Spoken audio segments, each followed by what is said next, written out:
I was 22 when the headache started. Sharp, blinding pain that made the room tilt.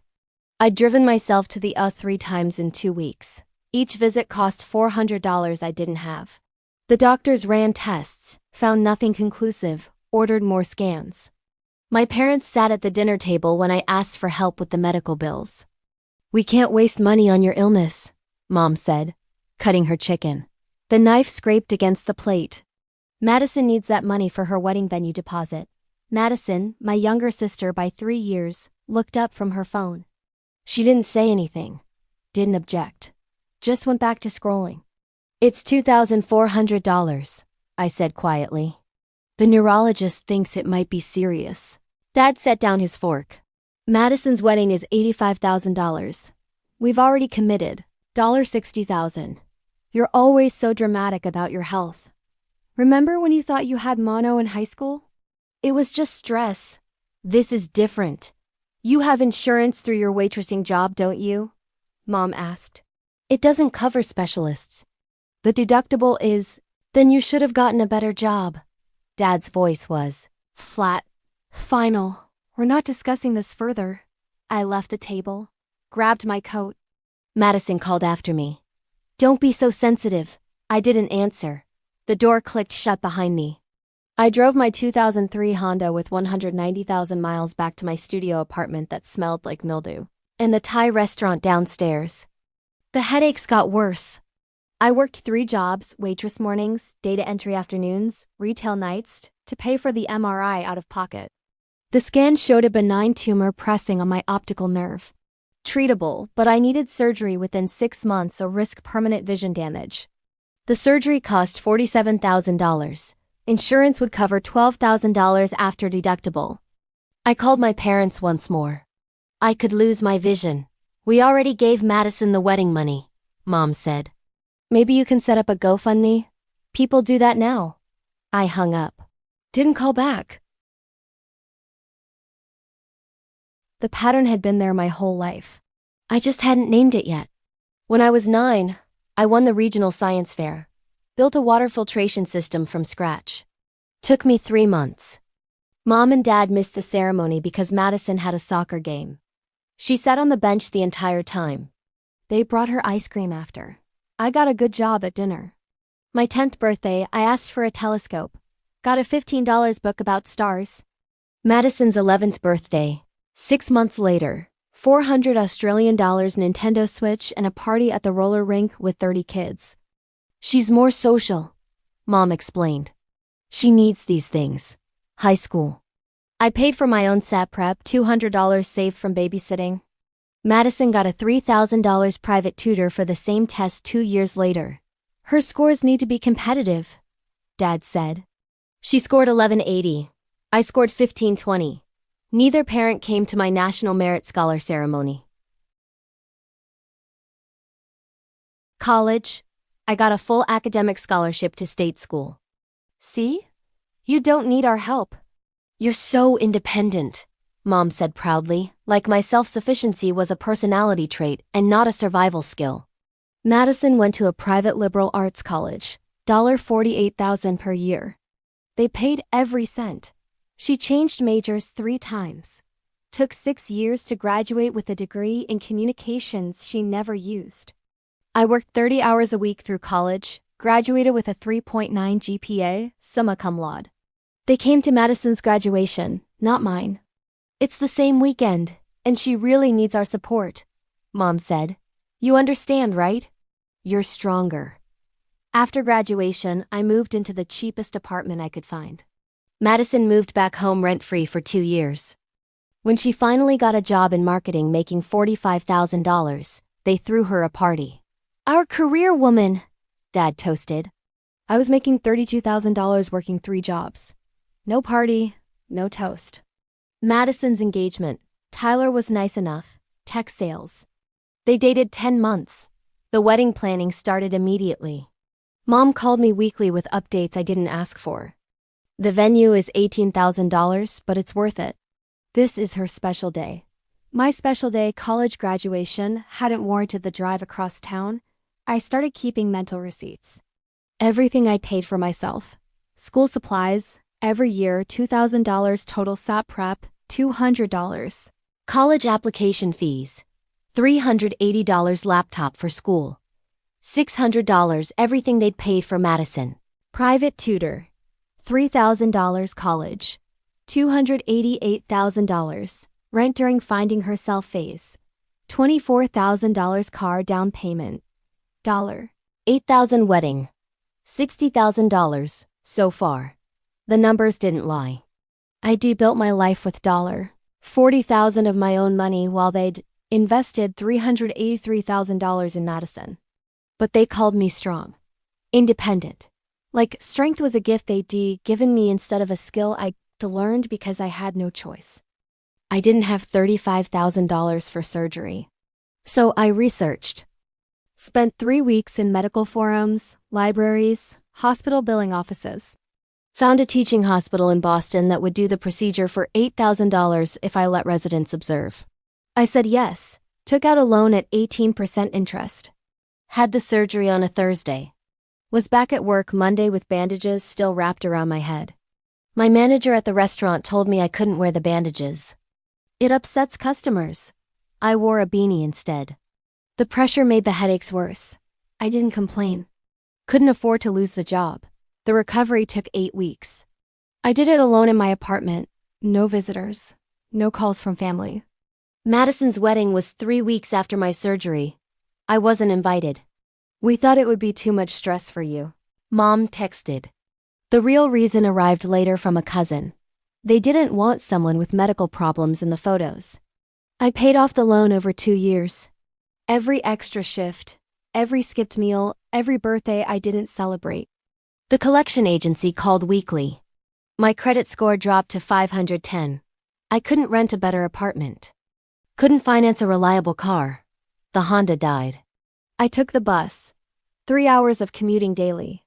One night, after a 14-hour day, I sat on that bus and watched the city lights blur past.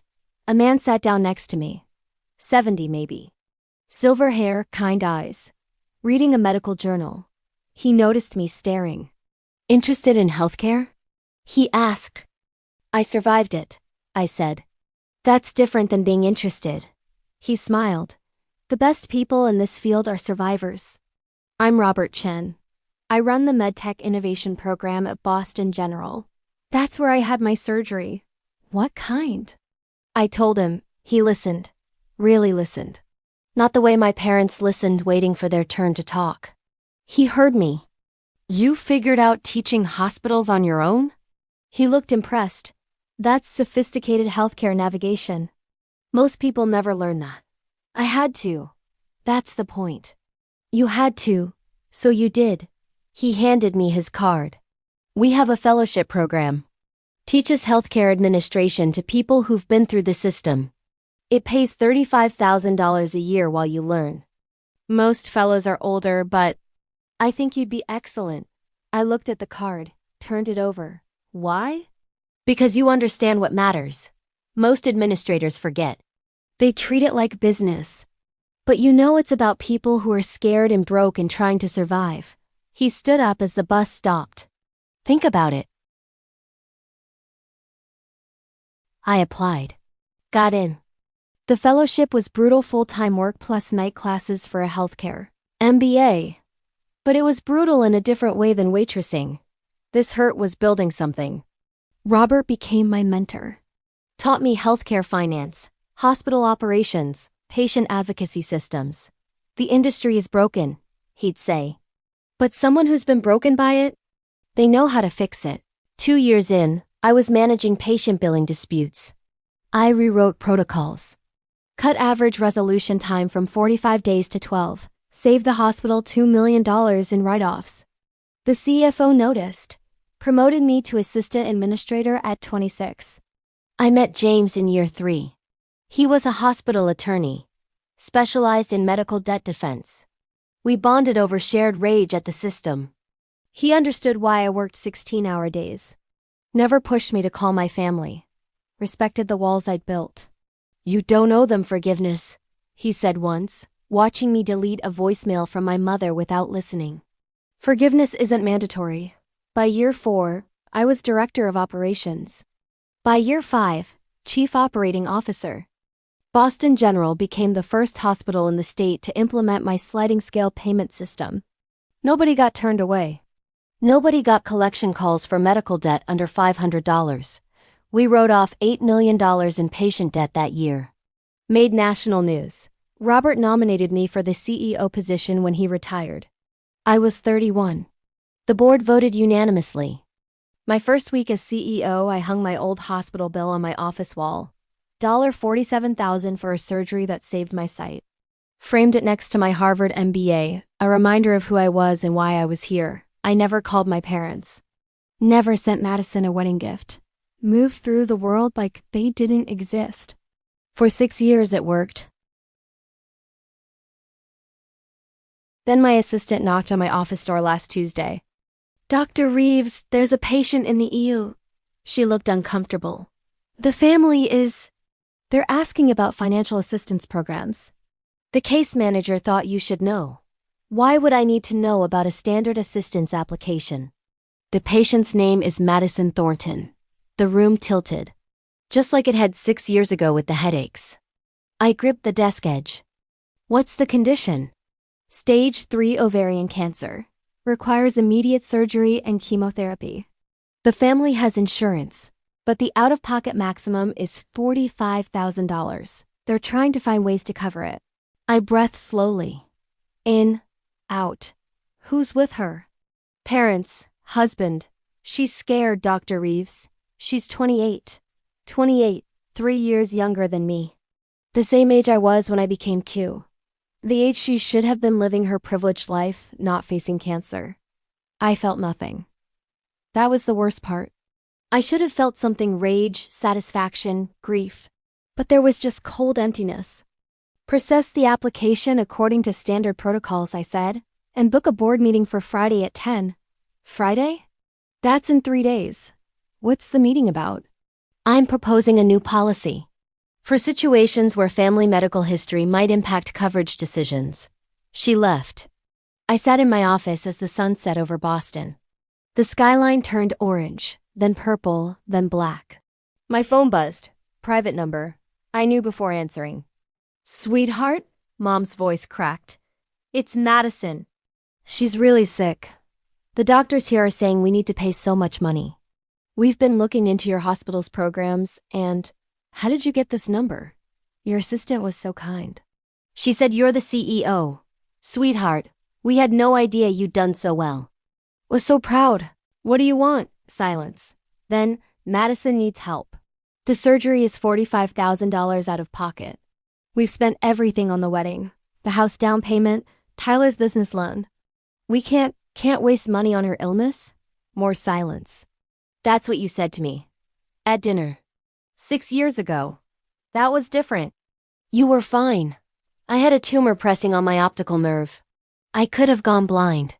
But you didn't. You were always so strong. Don't." My voice was ice. "Don't you dare call me strong like it's a compliment. Like you gave me a gift. You abandoned me. I recovered alone. I paid for everything alone. I built this life alone. We didn't know it was serious. You didn't care enough to find out." Dad's voice in the background. "Let me talk to her." Fumbling sounds. "Listen, we made mistakes. But Madison is your sister. Family helps family." I laughed. Actually laughed. "You're quoting your own words back to me. The same words you said when you refused to help with my surgery? That's incredible. This is different." "How?" "Explain how it's different." "Use specific words." He couldn't. The silence stretched 30 seconds. 40. "The board meeting is Friday at 10, I said. "Madison's application will be reviewed according to standard protocol. She received the same treatment as every other patient. No more, no less. But you're the CEO, I can ensure fairness." "That's what I'll do." I hung up. Blocked the number.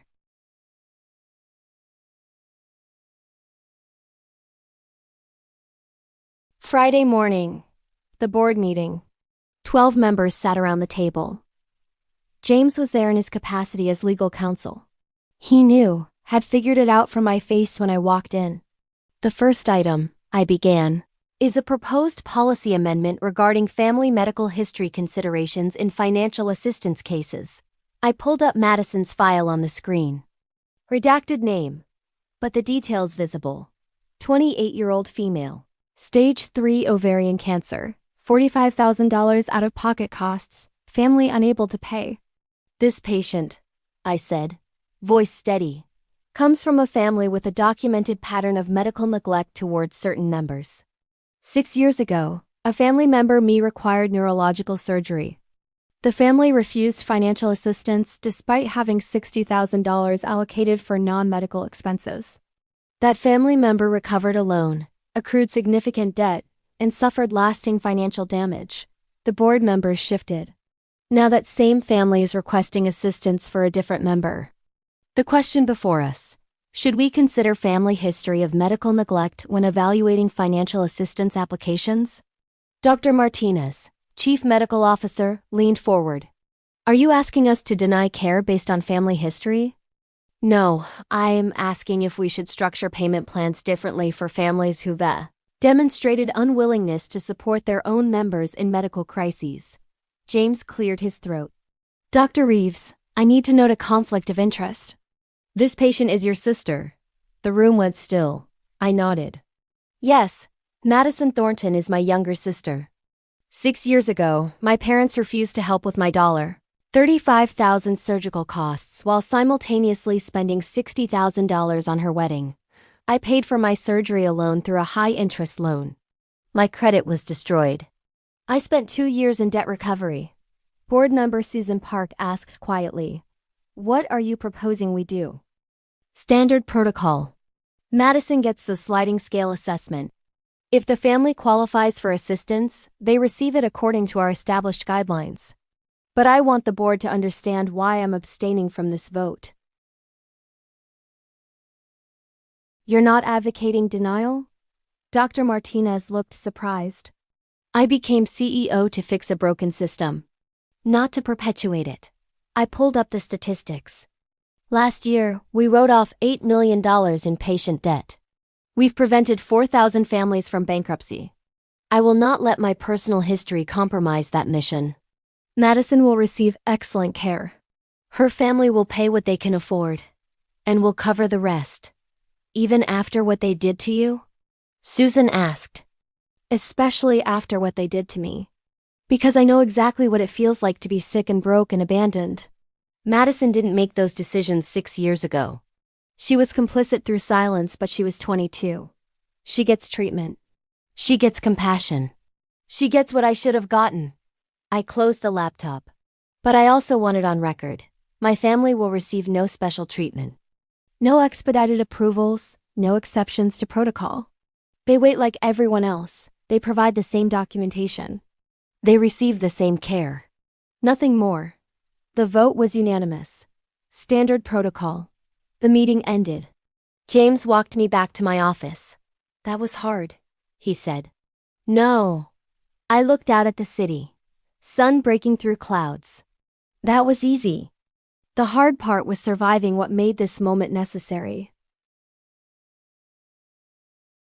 Madison got her surgery yesterday. Prognosis is good.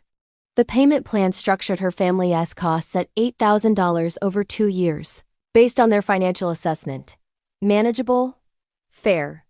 My mother called 67 times this week. Left 39 voicemails. I listened to none of them. Dad sent emails. Angry, then confused, then desperate. All unread. Madison sent one message through the patient portal. Thank you. I don't deserve your help. I didn't respond. She was right. But she was also a patient in my hospital, and I'd built this place on the principle that everyone deserves care, even people from families who abandon their own. This morning, I sat in my office at dawn. Coffee steaming. City waking up below. The old hospital bill still hangs on my wall. $47,000. The cost of learning I was alone. But I'm not alone now. I built something that matters. A hospital where broke, scared people don't get abandoned. Where medical debt doesn't destroy futures. Where CEOs remember what it's like to be patients who can't pay. My phone buzzed. James. Breakfast? I smiled, grabbed my coat. The past doesn't heal, but the future? I'm building that myself, with people I chose, and a place I created, where nobody gets told their illness is a waste of money. My family wanted special treatment. I gave them something better. Fairness. The same thing they denied me. And for the first time in 6 years, I felt complete peace with that choice. If you've ever been the strong one in your family, the one who paid their own way while others got everything handed to them, I see you. Your strength wasn't a gift, it was survival. And you don't owe anyone access to what you built from that pain. Share your story. You're not alone. Subscribe for more.